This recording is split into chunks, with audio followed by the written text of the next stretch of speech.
श्रीमद् भगवद गीता का सबसे पहला उपदेश है कि बहुत ज्यादा मीठे बोलने वालों से और ज्यादा तारीफ करने वालों से सावधान रहना चाहिए, क्योंकि लोग मीठा सिर्फ तभी बोलते हैं जब उनको आपसे अपना मतलब निकालना होता है। आपकी तारीफ भी सिर्फ तभी की जाती है जब उन्हें आपसे अपना काम निकालना होता है। याद रखना कि तारीफ आपको जिंदगी में कभी भी फ्री में नहीं मिलने वाली। अगर कोई आपकी तारीफ कर रहा है तो कुछ न कुछ उसके लिए आपको चुकाना ही पड़ेगा। इसीलिए जो बहुत ज्यादा मीठा बोलते हैं या जो आपकी तारीफ करते हैं, उनसे जरा सावधान रहना चाहिए। श्रीमद् भगवद गीता का दूसरा उपदेश यह है कि आंखों से सच दिखने वाली बात पर भी जल्दी भरोसा नहीं करना चाहिए। ऐसी बहुत कहानियां आपने सुनी होगी कि कई बार आंखों से देखने वाली बात सच नहीं होती है। इसीलिए भरोसा करने में कभी भी जल्दबाजी मत करना। गीता का तीसरा उपदेश यह है कि हल्की आशा से कर्म करने वाले मनुष्य का मन कभी शांत और संतुष्ट नहीं रहेगा, क्योंकि उसकी लालसा हर नए शिखर पर पहुंचती ही रहेगी। ऐसे में उसका मन कभी संतुष्टि का आनंद नहीं हो पाएगा। जो व्यक्ति फल की अभिलाषा हेतु कर्म करता है, फिर जब उसे उम्मीदों के अनुसार फल प्राप्ति नहीं हो पाती है, तो वह निराश और दुखी हो जाता है। भगवान श्री कृष्ण अर्जुन से कहते हैं, तुम स्वयं को मुझ में समर्पित कर दो, ईश्वर पर भरोसा रखो और निस्वार्थ, निश्चल, निष्पाप और निष्पक्ष होकर बिना फल की अभिलाषा के कर्म करते जाओ। तुम्हारा जीवन सुख और संतुष्टि से भर जाएगा। देखना, दुख कभी तुम्हें छू नहीं पाएगा और मोक्ष की प्राप्ति हो जाएगी। बार बार जन्म लेने वाले अनंत इच्छाएं मनुष्य को अपनी इंद्रियों का गुलाम बना देती है। जब हम दूसरों की चुगली करते हैं तो हमें उसके भाग्य में मिलने वाले दुखों और कष्टों को भी भोगना पड़ जाता है। किसी के प्रति बुरी भावना रखना, बुरा सोचना, ईर्ष्या करना, बुरा बोलना, अपने धर्म और कर्तव्य का पालन न करने वाले कभी मोक्ष प्राप्त नहीं कर सकते हैं। कर्म अच्छा हुआ तो फल अवश्य मिलेगा और कर्म बुरा हुआ तो दंड भी अवश्य मिलेगा। मैं भूत, वर्तमान और भविष्य में होने वाली प्रत्येक घटना के हर परिणाम को देख सकता हूं। इसलिए परिणाम की चिंता छोड़कर अपने कर्म को निरंतर करते रहो। कर्म अच्छा हो या बुरा, वे तब तक पीछा नहीं छोड़ते जब तक वह कर्म करने वाले को फल की प्राप्ति नहीं हो जाती है। यानी जब तक कर्म करने वाला अपने कर्म के परिणामों को पूर्ण रूप से भोग ना ले। समय से पहले और भाग्य से अधिक कभी किसी को नहीं मिल पाता। सामान्य मनुष्य सदैव सर्वश्रेष्ठ मनुष्यों को देखकर उन्हीं के आदर्शों पर चलकर उन्हीं के जैसा बनने का प्रयास करते हैं। संसार तुम्हें वैसा ही देखेगा जिस मानसिक दृष्टि से तुम संसार को देखते हो। बुरी आदतें, बुरी चीजें और बाहरी सुंदरता के प्रति मनुष्य तब आकर्षित होता है जब वह अपनी इंद्रियों का गुलाम हो जाता है।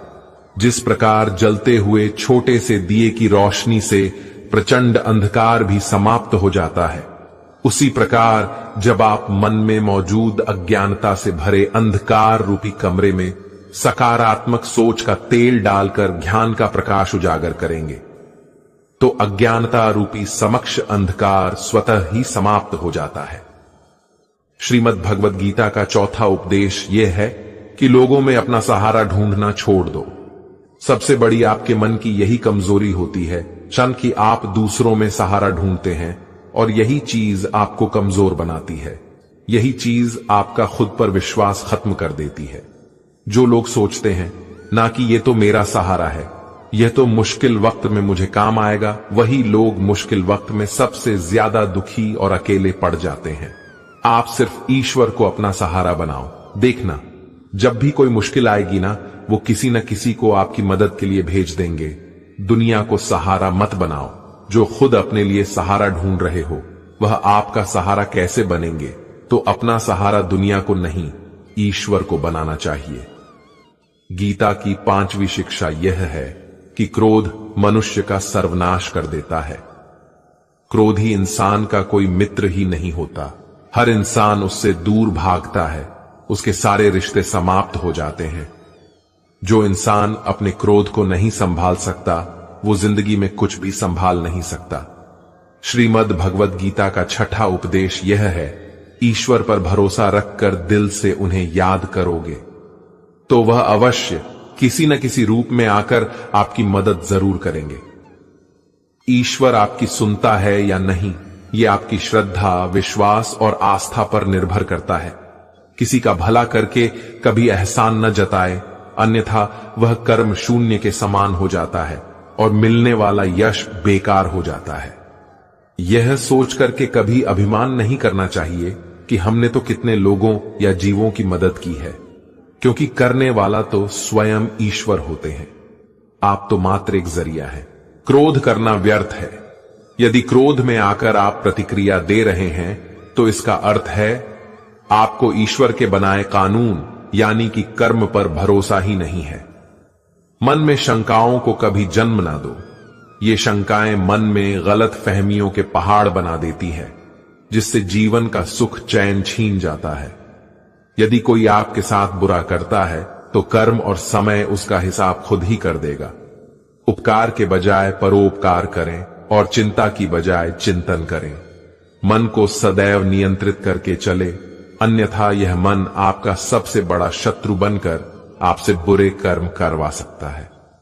ज्ञान सदैव बुद्धि से उत्तम व श्रेष्ठ होना चाहिए, इसलिए ज्ञान अर्जित करते रहे और बांटते रहे ताकि दूसरों का जीवन संवर जाए। एक ही मनुष्य की हमेशा मदद ना करे जब तक कि वह स्वयं ही काबिल न हो जाए। जो व्यक्ति फल की आशा हेतु कर्म करता है वह कर्म से ही बंद कर रह जाता है। कोई भी इंसान जन्म से नहीं बल्कि अपने कर्मों से महान बनता है। दुनिया और लोग वैसे ही नजर आएंगे जैसा तुम देखना चाहोगे।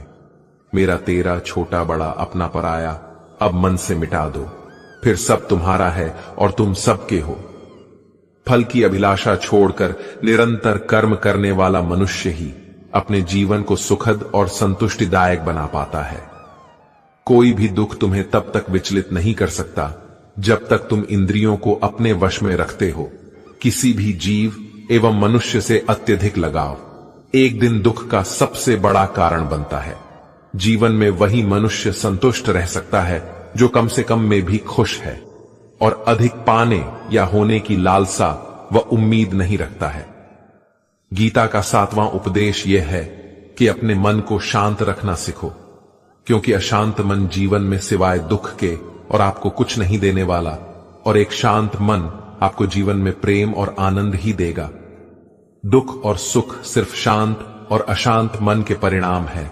अशांत मन दुख को ही जन्म देता है और शांत मन परम आनंद को जन्म देता है। गीता का 8वां उद्देश्य यह है कि किसी से भी हद से ज्यादा लगाव कभी मत रखना। दुर्योधन के पिता धृतराष्ट्र का राजगद्दी से बहुत ज्यादा लगाव था। राजगद्दी के आगे उन्हें कुछ भी दिखाई नहीं आता था और गद्दी के लिए उनका वह हद से ज्यादा लगाव और मोह पूरे राष्ट्र को ले डूबा। अनगिनत लोगों की मौत का कारण बन गया है।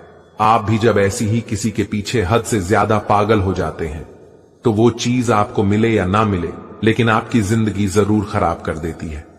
गीता का 9वां उपदेश यह है, अध्यात्म से जुड़े एक अध्यात्म ज्ञान ही जीवन को सुकून की तरफ ले जा सकता है। लोगों की बातों पर जितना ध्यान देंगे उतना ही आपका खुद पर से विश्वास कम होता जाएगा। इसलिए खुद पर विश्वास कर खुद के दम पर आगे बढ़ो और स्वयं ही अपना मार्ग तय करो। जीवन में किसी भी पल कुछ भी हो सकता है। जीवन सीमित है, समय व्यर्थ मत करो। बुरे अतीत को याद करके दुखी होने से अच्छा है कि उससे सीख लो और अपने वर्तमान को सुधार कर एक बेहतर भविष्य का निर्माण करो। किस बात को लेकर परेशान हो, कर्म करो और ईश्वर पर भरोसा करें। क्या होगा क्या नहीं यह ईश्वर पर छोड़ दें। जितना अधिक पुरुषार्थ करोगे स्वर्ग का मार्ग उतना ही सरल होगा। स्वयं को ईश्वर के चरणों में सौंप दो। नित्य अच्छे कर्म करो और लोगों की भलाई करो और उन्हें सही राह दिखाओ। एक ज्ञानवान व्यक्ति कभी भी कामुक सुख में आनंद नहीं लेता, इसलिए ध्यानी बनो। जो हो गया वह अच्छा हुआ, जो हो रहा है वह भी अच्छा हो रहा है और जो होगा वह भी अच्छा ही होगा। वेद पुराण पढ़ने का कोई लाभ नहीं जब तक उसमें कही बातों को अपने जीवन में अवतरित न करें। रावण बुद्धिमान अवश्य था, किंतु ज्ञानी नहीं। उसकी अज्ञानता ने उसे क्रोधी, कामुक और अहंकारी बना दिया, जो उसकी मृत्यु का सबसे बड़ा कारण बना। मैं सभी प्राणियों को एक समान रूप से देखता हूं। मेरे लिए न कोई कम प्रिय है और न ही अधिक। वह ज्ञान व्यर्थ है जो सिर्फ तुम तक ही सीमित है। उस ज्ञान का कोई लाभ नहीं जिससे समाज एवं जगत का कल्याण न किया जा सके। तुम क्यों व्यर्थ में चिंता करते हो? तुम क्यों भयभीत होते हो? कौन तुम्हें मार सकता है? आत्मा न कभी जन्म लेती है और न ही इसे कोई मार सकता है। यही जीवन का अंतिम सत्य है। मनुष्य के कर्म ही मनुष्य को ईश्वर के नजदीक लाता है या ईश्वर से दूर कर देता है। इसलिए हमेशा अच्छे कर्म ही करें। जब जब इस धरती पर पाप, अहंकार और अधर्म चरम सीमा पर होगा, तब तब उसका विनाश कर धर्म की पुनः स्थापना हेतु मैं अवश्य अवतार लेता हूं। बुल्ला जो दान कर्तव्य समझकर बिना किसी सोच के किसी जरूरतमंद व्यक्ति को दिया जाए, वह दान सात्विक माना जाता है। जिसने मन को जीत लिया है, उसने पहले ही परमात्मा को प्राप्त कर लिया है, क्योंकि उसने शांति प्राप्त कर ली है। ऐसे मनुष्य के मन में सुख दुख, सर्दी गर्मी और मान अपमान का कोई फर्क ही नहीं पड़ेगा। जो विद्वान होते हैं वो न तो जीवन के लिए और ना ही मृत के लिए शौक करते हैं। गृहस्थी व समाज में रहकर परोपकार करना और अपने कर्तव्यों को पूरी निष्ठा से ईमानदारी के साथ निभाना, धर्म का पालन करना भी बड़े तप के समान होता है। गीता का 10वां उपदेश है कि इंसान ही आजकल इंसान का दुश्मन हो गया है। चाहे आप बिजनेस में देख लो, चाहे आप रिश्तों में देख लो, किसी भी फील्ड में आप देख लो, इंसान ही इंसान को नुकसान पहुंचा रहा है। कितना प्रतिस्पर्धा बढ़ गया है, कितनी चोरियां बढ़ रही है, कितना क्राइम बढ़ गया है। शास्त्रों में जो कलयुग के लक्षण लिखे गए हैं, ना कि एक दिन इंसान ही इंसान को खाएगा, वो समय तो आ गया है।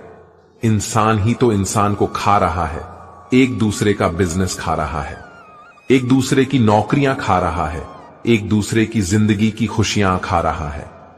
जो दुखी है उसे और दुखी करो, जो खुश है उसे परेशान करो। यही तो हो गया है आजकल। कहने को तो सब इंसान है, लेकिन इंसानियत कहीं दिखती ही नहीं। एक सेठ के घर से एक भिखारी निकल रहा था।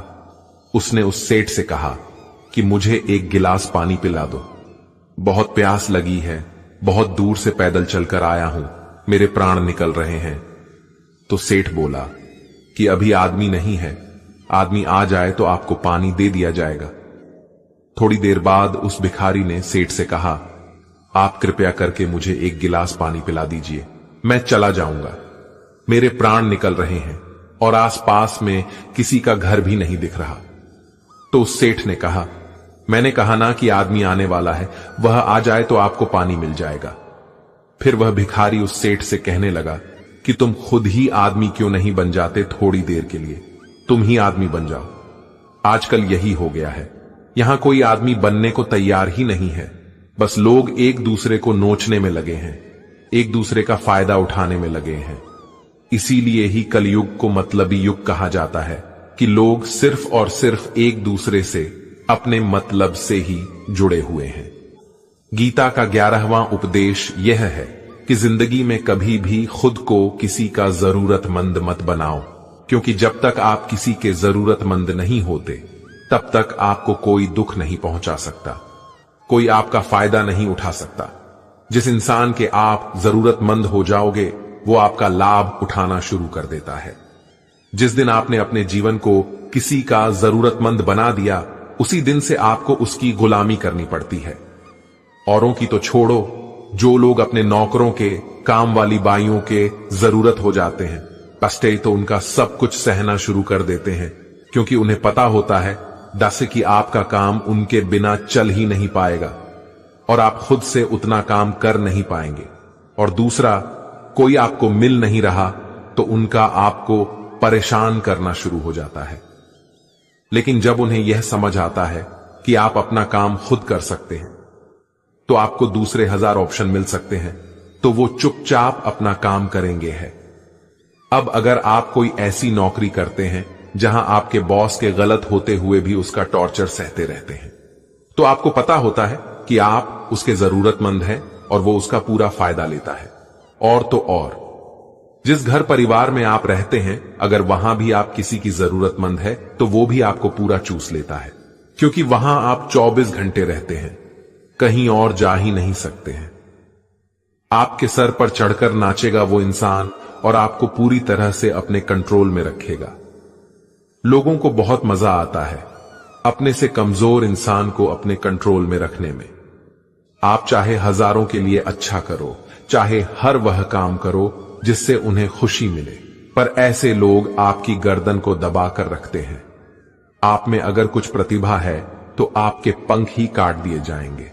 हर वो कोशिश की जाएगी आपके साथ जिससे आप जिंदगी में कभी आगे ही ना बढ़ पाओ। आप किसी का जरूरतमंद होना मर जाने से भी बदतर होता है। जरूरतमंद आपको गुलाम बनाकर रख देती है। आपने कभी गौर किया कि आपकी जिंदगी वही लोग खराब करते हैं जिनके आप जरूरतमंद हो जाते हैं। आपका सारा दुख वहीं से आता है जिसके आप जरूरतमंद होते हैं। जरूरतमंद सिर्फ शरीर या काम की नहीं होती, सबसे बड़ी जरूरतमंद मन की होती है। हमें चाहिए हमें संभालने के लिए, नहीं तो हम खुश नहीं रह पाएंगे। अकेलापन लोगों से झेला नहीं जाता है। फिर कई बार आप ऐसे लोगों से जुड़ जाते हैं जो आपकी इस मन की जरूरतमंदी का पूरा फायदा उठाते हैं। आप उनसे रिश्ता इसीलिए जोड़ते हैं ताकि आपकी जिंदगी में थोड़ी खुशी आए, और वो लोग आपको खून के आंसू रुलाते हैं, आपकी पूरी जिंदगी नर्क बना देते हैं। याद रखना, एक बात, मां बाप के अलावा ऐसा दुनिया में आज तक कोई पैदा नहीं हुआ है कि आप जिसके जरूरतमंद हो और वो आपका फायदा ना उठाएं। इसीलिए जिंदगी में कभी भी खुद को किसी का जरूरतमंद मत बनाना। गीता का 12वां उद्देश्य है, असफलता के डर से दोबारा प्रयास न करने वाला मनुष्य जीवन में बड़ी कामयाबी कभी प्राप्त नहीं कर सकता है। क्रोध से भ्रम पैदा होता है, भ्रम से बुद्धि व्यग्र होती है, जब बुद्धि व्यग्र हो जाती है तब तर्क नष्ट हो जाता है, और जब तर्क नष्ट हो जाता है तब व्यक्ति का नाश हो जाता है। बड़ी कामयाबी एक ऐसे ताले में बंद होती है जो 5 चाबियों से खुलती है। सकारात्मक सोच, एकाग्रता, सच्ची लगन, दृढ़ संकल्प और निरंतर प्रयास, निष्पक्ष और निस्वार्थ भाव से कर्म किए बिना मोक्ष की उम्मीद करना बेकार है। जब भी मनुष्य स्वयं के इंद्रियों के अधीन हो जाता है तो वासना, आलस और लालच जैसी बुरी आदतें मन पर सवार हो जाती हैं। लक्ष्य प्राप्त करने के लिए हमें कर्म में पूर्ण रूप से समर्पण अति आवश्यक है। इसके लिए धन की लालसा मन से निकालकर अपने कर्म पर केंद्रित होना चाहिए। कर्म को लेकर श्री कृष्ण जी कहते हैं, हे अर्जुन, तुम कर्म करने के अधिकारी हो, न कि उससे मिलने वाले फल के। बिना फल की आशा किए जब कर्म करोगे तभी तुम फल की प्राप्ति के पात्र कहलाओगे। क्रोध सोचने की ताकत को हर लेता है, जिस वजह से सही फैसला ले पाना कठिन हो जाता है। यदि आप कर्म फल प्राप्ति की लालसा हेतु कर रहे हैं तो कर्म कभी आपकी उम्मीदों के अनुसार प्राप्त नहीं होगा। बुरे कर्म से पीछा छुड़ाने का सबसे बेहतर तरीका है, मन में अच्छे विचारों को आने दो और सकारात्मकता से सोचो। मनुष्य का मन परिवर्तनशील है। हमारे सोचने का तरीका और आदतें वैसे ही बनेंगी जिस तरह से लोग और माहौल में हम अधिक समय बिता रहे होंगे। मनुष्य जीवन में वही करता है जो भी वो देखता है, सुनता है, समझता है। जो व्यक्ति किसी अच्छे कर्म को करते हुए उसे ही अपना सौभाग्य और पुरस्कार मानता है, तो ऐसे व्यक्ति को कर्म फल उम्मीदों से कहीं अधिक मिल जाता है। बड़े लक्ष्यों के निर्माण और सपनों को सच करने के लिए सबसे पहले आपको कल्पनाकारी बनना होगा। गीता का 13वां उद्देश्य यह है कि जिस रिश्ते में मर्यादाएं टूट जाती हैं वहां सिर्फ सर्वनाश ही होता है। कोई आपसे बड़ा है या छोटा है, अगर वह रिश्तों में अपनी मर्यादाओं को तोड़ देगा तो वो रिश्ता कभी नहीं टिक सकता। रिश्ता सिर्फ तभी चलता है जब दो लोग एक दूसरे की इज्जत करते हैं और कभी अपनी लिमिट क्रॉस नहीं करते हैं। जिस रिश्ते में कोई लिमिट नहीं है, एक दूसरे की इज्जत नहीं है, वो रिश्ता आज नहीं तो कल खत्म ही हो जाता है। गीता का 14वां उपदेश यह है कि जो इंसान आपको बार बार चोट पहुंचाए उसे कभी माफ नहीं करना चाहिए। युधिष्ठिर ने दुर्योधन को बार बार माफ किया और उसका परिणाम यह हुआ कि उन्हें अपनी जिंदगी में बहुत बड़े दुखों का सामना करना पड़ा। वह इंसान अगर एक बार गलती करे तो माफ करना फिर भी ठीक है, लेकिन कोई अगर बार बार गलती करे तो उसे माफ करना आपको बहुत ज्यादा नुकसान पहुंचाएगा, क्योंकि वह गलती नहीं हो रही है उससे, वो उसकी आदत है, वह ऐसा ही है, वह हमेशा आपके साथ ऐसा ही करेगा। तो बहुत ज्यादा दयालु मत बनो। किसी को माफ करने में और बेवकूफ बनने में बहुत बड़ा अंतर होता है। किसी को अगर एक बार आप माफ भी कर रहे हो तो उस इंसान से आप जरूर सावधान रहना। कहते हैं आजमाए हुए को फिर आजमाना मिट्टी मुंह में डालने के बराबर होता है। जिससे धोखा खाया है, जिससे आपको तकलीफ मिली है, उस पर भरोसा गलती से भी मत करना। तो माफ उतना ही करो जितने में आप बेवकूफ न लगो। गीता का 15वां उद्देश्य यह है, जो आपके मुंह पर अपनापन दिखाए, आपकी पीठ पीछे आपको नुकसान पहुंचाए, ऐसे लोगों से दूर ही रहना। चाणक्य ने कहा है कि ऐसे लोग उस घड़े की तरह होते हैं जिसके मुंह में तो अमृत लगा है, लेकिन जिसके भीतर जहर भरा हुआ होता है। आप जिसे अमृत समझकर पी जाते हैं, वास्तविकता में वह जहर ही होता है।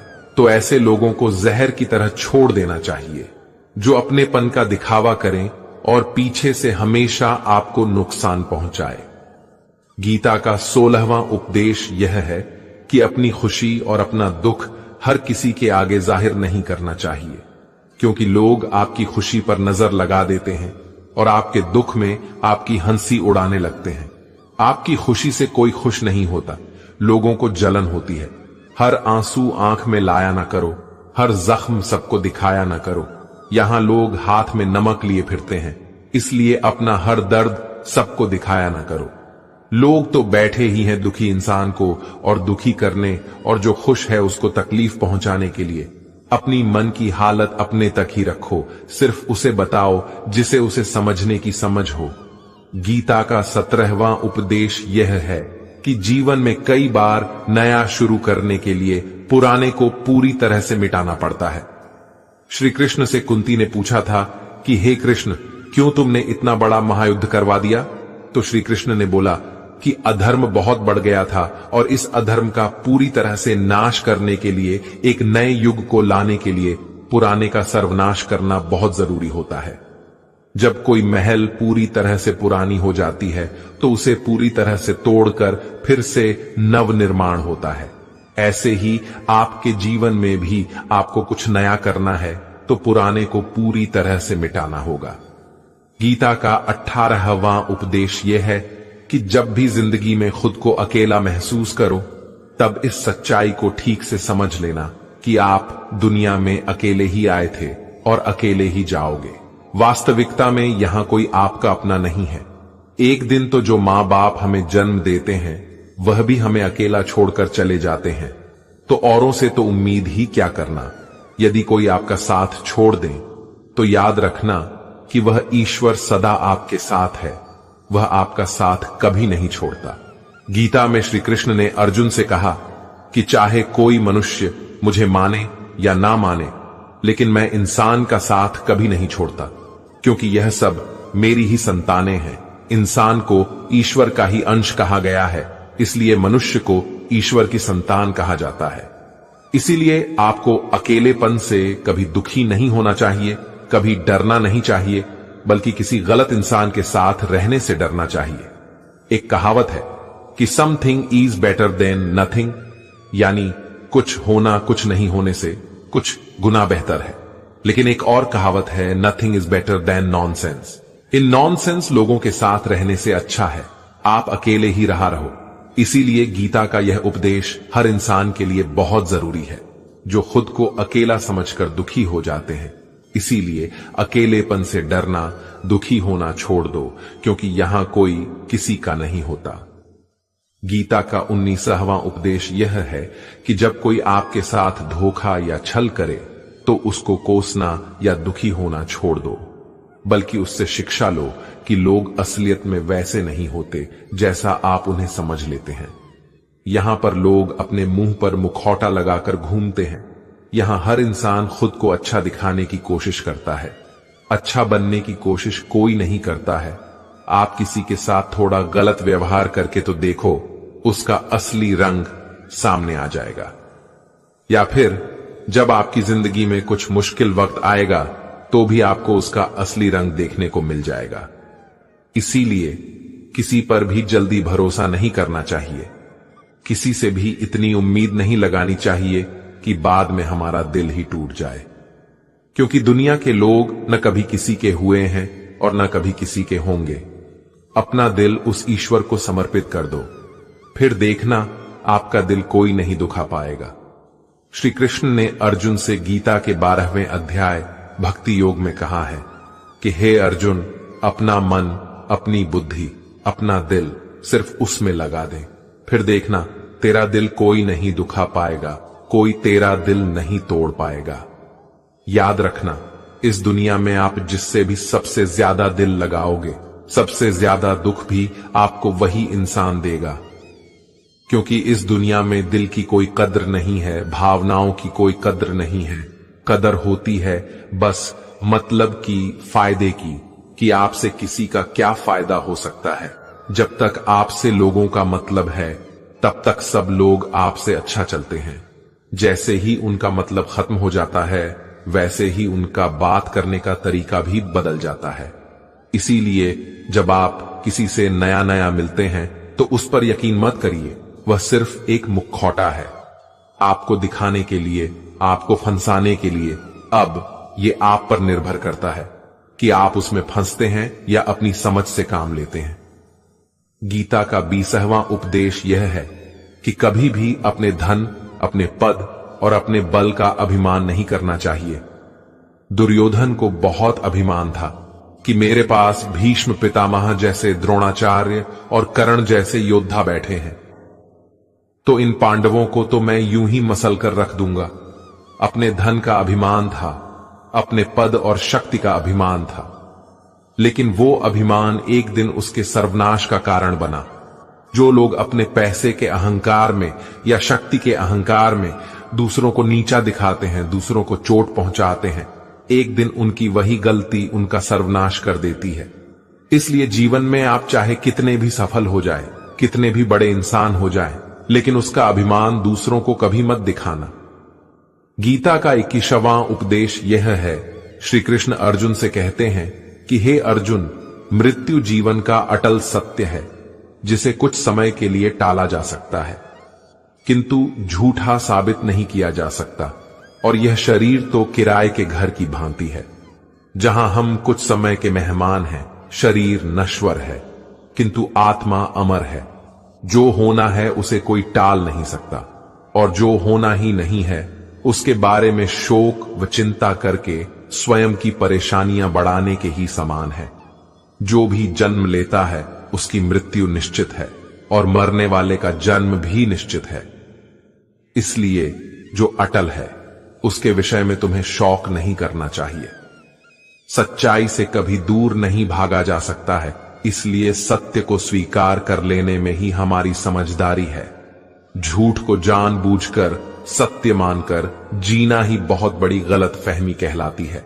स्वयं की व्यक्तिगत सोच गलत फहमियों को भी जन्म दे सकती है, इसलिए स्वयं की व्यक्तिगत सोच को दूसरों पर कभी नहीं थोपना चाहिए। वासना, क्रोध और लालच, यह नरक के 3 द्वार होते हैं। बिना मोक्ष के जन्म मरण के चक्र से छुटकारा नहीं पाया जा सकता। जिस प्रकार अग्नि सोने को परखती है, उसी प्रकार संकट वीर पुरुषों को परखता है। मनुष्य का सबसे बड़ा और सबसे पहला शत्रु या मित्र उसका मन नहीं होता है। एक और हद से अधिक इच्छाएं जीवन का सुकून छीन लेती हैं। बिना किसी पुरुषार्थ के आप अच्छे फल व सकारात्मक परिणाम की कामना ही नहीं कर सकते। यदि आप धर्म के मार्ग पर चलते हैं तो परिणाम की चिंता किए बिना अपने धर्म का निडरता से पालन करें। गीता का 22वां उपदेश यह है कि जहां आपके लिए प्रेम और इज्जत नहीं है वहां कभी मत जाओ। महाभारत का युद्ध शुरू होने से पहले श्री कृष्ण हस्तिनापुर गए थे पांडवों की तरफ से शांति प्रस्ताव लेकर के। तब शकुनी ने दुर्योधन से कहा, ये कृष्ण बड़ा मायावी है, अगर ये हमारे पक्ष में आ जाए तो समझ लो पांडव हार ही गए। तो इसकी सेवा करो, इसको अपने घर आने का निमंत्रण भेजो, इसे खुश करो। जब श्री कृष्ण हस्तिनापुर पहुंचे तो दुर्योधन ने उन्हें अपने घर आने के लिए कहा और श्री कृष्ण से कहा, आप मेरे घर में रहिए, मेरा आतिथ्य स्वीकार कीजिए, मेरे घर में भोजन कीजिए। तो श्री कृष्ण ने दुर्योधन से कहा कि दुर्योधन, इंसान को किसी के घर तभी भोजन करना चाहिए, तभी जाना चाहिए, या तो उसे बहुत प्रेम हो, या तो हमारे जीवन में कोई बहुत बड़ी आपत्ति आ गई हो। न तो मेरी जिंदगी में कोई आपत्ति आई है और ना ही तुम्हारा मुझसे कोई प्रेम है, तो तुम्हारे घर तो मैं कभी नहीं आऊंगा। तुम मुझे अपने घर बुला रहे हो सिर्फ और सिर्फ अपना मतलब पूरा करने के लिए, और मतलबी लोगों के घर कभी नहीं जाना चाहिए। इसीलिए इससे हमको यह शिक्षा मिलती है कि जिसके दिल में आपके लिए प्रेम नहीं है, इज्जत नहीं है, वहां आपको कभी नहीं रहना चाहिए। आपको सिर्फ उसी जगह रहना चाहिए जहां आपकी कदर हो, आपको इज्जत मिले और जहां आपको प्रेम मिले। गीता का 23वां उपदेश यह है कि मूर्ख और दुष्ट लोगों को कभी ज्ञान नहीं देना चाहिए। इससे उनके अहंकार को चोट लगती है और वह आपके लिए मन में वैर भाव लेकर बैठ जाते हैं और वक्त आने पर आपको ही नुकसान पहुंचाते हैं। मनुष्य जीवन बहुत दुर्लभ है, इसे व्यर्थ न जाने दो। जीवन में ऐसे कर्म करो जो आने वाले मानव जाति के लिए प्रेरणा स्रोत बन सके। श्री कृष्ण अर्जुन से कहते हैं कि हे अर्जुन, जो जीवन के मूल्य को जानता हो वह मनुष्य अपने जीवन का मूल्य निर्धारित कर जीवन को एक बड़ा लक्ष्य प्रदान कर पाता है। स्वयं के लिए सर्वश्रेष्ठ बने, आपका मूल्य समझकर दुनिया एक दिन आपका सम्मान करेगी। जीवन न तो भविष्य में है न अतीत में, जीवन तो इसी क्षण में है, इसलिए वर्तमान को खुश होकर जियो।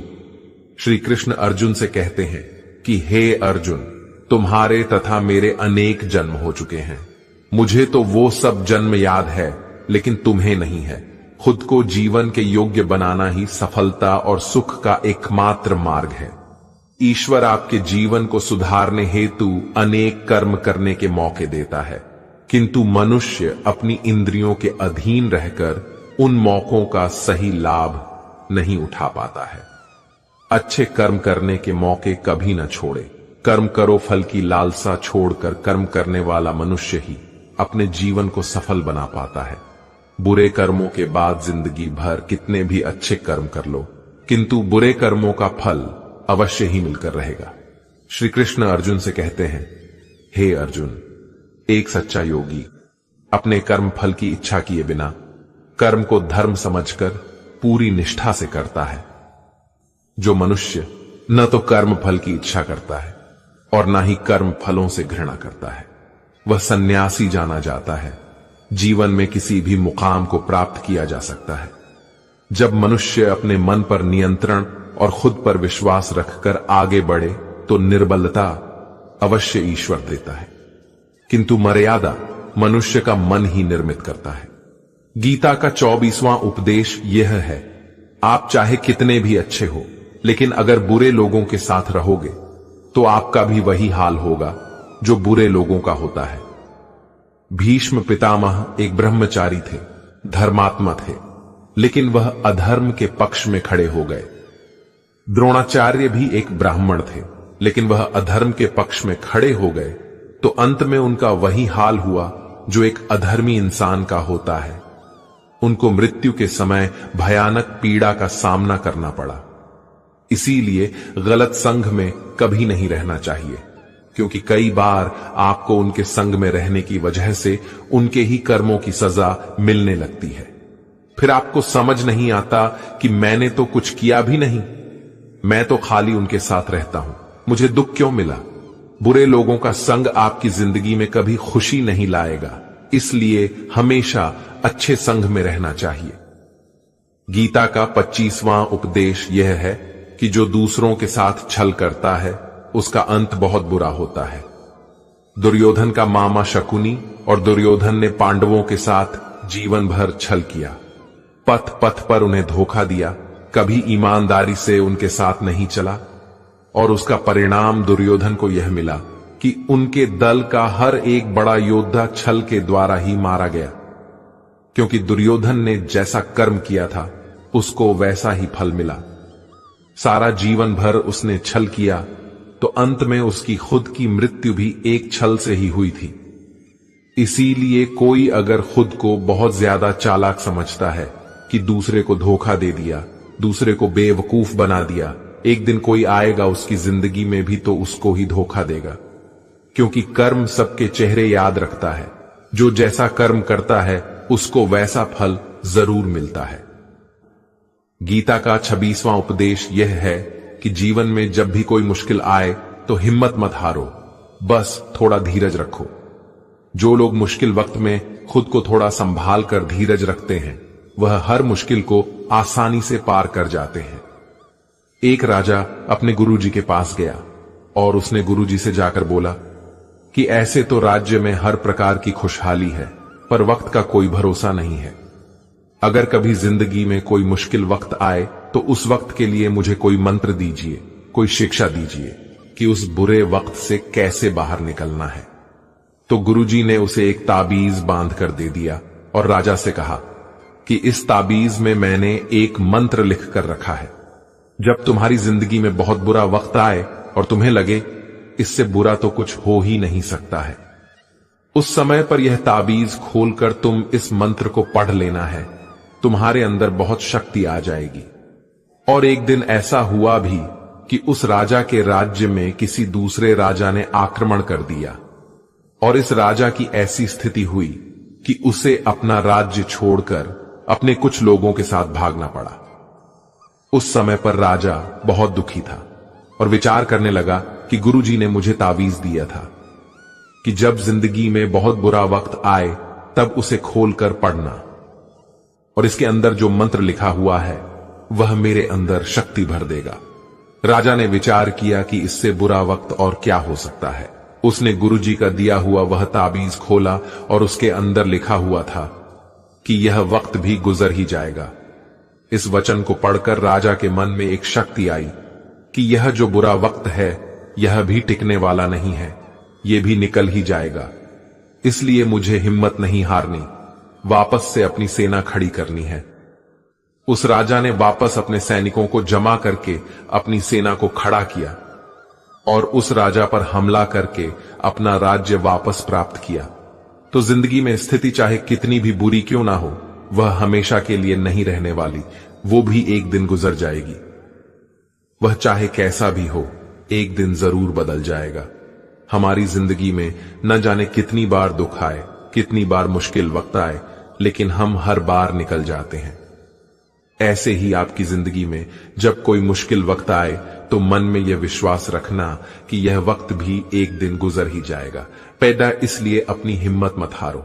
अगर आपके अंदर धीरज है तो आप बुरे से बुरे वक्त को भी जरूर पार कर जाओगे। गीता का 27वां उपदेश यह है कि आज के युग में बहुत ज्यादा अच्छे मत बनो, नहीं तो ये दुनिया आपको लूट के कंगाल कर देगी। पांडवों की कहानी यह शिक्षा देती है कि ज्यादा अच्छा बनना आपको कई बार बहुत दुख दे सकता है। जो पांडव हमेशा धर्म पर चलते थे, कभी कोई गलत काम नहीं किया, लेकिन उनका सारा राजपाट चला गया। उनकी पत्नी को भरी सभा में नग्न करने की कोशिश की गई। दीक्षा लेकर के उन्हें अपनी जिंदगी गुजारने पड़ी। कारण क्या था? वो कुछ ज्यादा ही अच्छे बन रहे थे। यह तो तब की बात है, और आज की दुनिया तो और बदल चुकी है। लोग अच्छे इंसान को इज्जत कम देते हैं, बल्कि उसका इस्तेमाल ज्यादा किया जाता है। अगर आप भी लोगों के साथ अच्छा चलते हैं तो आप इस चीज को खुद अनुभव कर पाएंगे। आप जितना लोगों के साथ अच्छा चलते हैं, लोग आपके साथ उतना गलत व्यवहार करते हैं, लोग आपका उतना ज्यादा इस्तेमाल करते हैं। आप दूसरों की खुशी के लिए कुछ भी करते जाते हैं और लोग सिर्फ आपका फायदा लेने में लगे रहते हैं। इसीलिए आज के जमाने में खुश रहना है तो बहुत ज्यादा अच्छे मत बनो। इसका मतलब यह नहीं कि आप बुरे इंसान बन जाओ, आप अपनी नजर में अच्छे बनते रहे। दुनिया की नजर में अच्छे बनने की कोशिश कभी मत करना। गीता का 28वां उपदेश यह है कि आप अपने गुजरे हुए वक्त को भूल जाओ, क्योंकि अगर आप गुजरे हुए वक्त के दुख में जीते रहोगे, उसके पश्चाताप में जीते रहोगे, तो आज भी आप कभी खुश नहीं रह पाओगे। समझदार लोग जो समय चला गया है उसका दुख कभी नहीं करते। आपका बीता हुआ कल कैसा भी क्यों ना हो, पर उसका प्रभाव आपके आज पर नहीं पड़ना चाहिए। जो भी आपके साथ हुआ उससे शिक्षा लो कि अब यह जिंदगी में आगे नहीं होने देंगे हम, और जीवन में आप आगे बढ़ जाओ। कई बार लोग रोते रहते हैं कि उस इंसान ने मेरे साथ इतना गलत किया, इसीलिए आज जिंदगी में मैं इतना दुखी हूं। लोग कोसते रहते हैं दूसरों को कि उसकी वजह से मेरी जिंदगी में दुख है, उसकी वजह से मेरी जिंदगी खराब हो गई है। लेकिन जब तक आप उसे कोसते रहेंगे, आप जिंदगी में कभी खुश नहीं रह पाएंगे, कभी आगे नहीं बढ़ पाएंगे। जो हुआ, जो लोगों ने आपके साथ किया, उसे आप बदल नहीं सकते, लेकिन आपका आज आप जरूर बदल सकते हो। कल के दुख से छूटना चाहते हो तो कल में नहीं, आज में जीना शुरू करो। आपको ऐसा एक भी इंसान नहीं मिलेगा जो अपने कल में जीता और प्रसन्न रहता हो। सिर्फ वही इंसान खुश रहेगा जो अपने आज में जीता है। कल में जीने वाला इंसान किसी न किसी पीड़ा से जुड़ा होता है, किसी न किसी दुख, किसी न किसी पश्चाताप से जुड़ा होता है। कल में जीना आपकी जिंदगी की सारी खुशियां छीन लेगा। तो जितना हो सके अपने पास्ट को भूल जाइए और अपने प्रेजेंट में जीना शुरू कीजिए। गीता का 29वां उपदेश यह है कि हमारे रिश्तेदार ही हमसे सबसे ज्यादा जलते हैं। हमारी सफलता से सबसे ज्यादा दिक्कत हमारे रिश्तेदारों को ही होती है। बाहर वालों को कोई फर्क नहीं पड़ता कि आपकी जिंदगी में क्या हो रहा है, और जो आपके रिश्तेदार होते हैं उनकी पूरी नजर रहती है आपकी जिंदगी पर। बाहर से तो वह यही कहेंगे कि आगे बढ़ो, सफल हो जाओ, खुश रहो जिंदगी में। और जब उन्हें आप अपनी सफलता के बारे में बताएंगे, अपनी किसी कामयाबी की खबर उनको सुनाएंगे, तो उसे सुनकर उन्हें बिल्कुल भी खुशी नहीं होती। कई बार सारी दुनिया आपको पसंद करती है, आपके काम की तारीफ करती है, लेकिन आपकी कदर आपके घर में ही नहीं होती है। महाभारत का युद्ध बाहर के लोगों में नहीं हुआ था, यह भाइयों के आपस की लड़ाई थी। पांडवों के हर सुख से दुर्योधन जलता था। जब भी पांडव किसी काम में सफल होते थे, उसे बिल्कुल भी बर्दाश्त नहीं होता था। दुर्योधन हर कोशिश करता था पांडवों को नीचा गिराने का, जितना हो सके उन्हें दुखी करने का।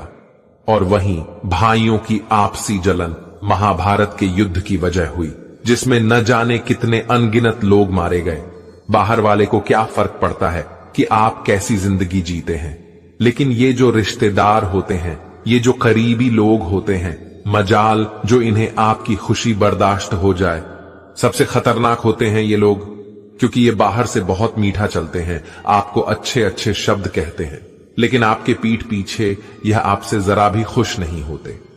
तो इसीलिए किसी को भी अपना समझने से पहले आप यह जरूर चेक कर लें कि वह सच में आपका अपना है या सिर्फ अपनेपन का दिखावा कर रहा है। गीता का 30वां उपदेश यह है कि डर धारण करने से भविष्य के दुख का निवारण नहीं होता है। डर से चिंताएं तो बढ़ती हैं, जो मन का सुख चैन सभी छीन लेती है। किसका डर है तुम्हें? कौन तुम्हें मार सकता है? तुम शरीर नहीं हो, शरीर तो तुम्हारा मात्र एक साधन है अपने कर्मों को सिद्ध करने का। तुम एक आत्मा हो जो कि अमर है। तुम युगों से अनेकों शरीर धारण करते आए हो, अब मानव शरीर तुम्हें प्राप्त हुआ। अपने कर्म को सिद्ध करके जीवन का मात्र उद्देश्य परोपकार करना है, जरूरतमंद की निस्वार्थ मदद करना है। जो व्यक्ति निरंतर और अविचलित भाव से भगवान के रूप में मेरा स्मरण करता है, वो मुझको अवश्य ही पा लेता है। कोई व्यक्ति मेरे अस्तित्व को नकारे, उससे मुझे कोई फर्क नहीं पड़ता है। बस वह मनुष्य दिल का साफ और कर्मकाल में एक ईमानदार और भला मनुष्य होना चाहिए। श्रद्धा भाव का भूखा हूं। अगर कोई प्रेम और भक्ति के साथ मुझे पत्र, फूल, फल या जल प्रदान करता है तो मैं उसे स्वीकार करता हूं, अन्यथा 56 भोग भी मेरे लिए तुच्छ है। निस्वार्थ भाव से किसी की मदद करना, सेवा समझकर दान पुण्य करना, निष्पक्ष होकर निर्णय करना, कर्म करना, ये तमाम कर्म मेरी भक्ति करने के समान ही है। ऐसे मनुष्य मुझे अति प्रिय होते हैं। प्रेम उसी से करो जो आपके प्रेम के लायक हो। जिसे आपके प्रेम की कदर नहीं, उससे जितना दूर हो उतना अच्छा होता है। आजकल लोग कहते हैं कि सबसे ज्यादा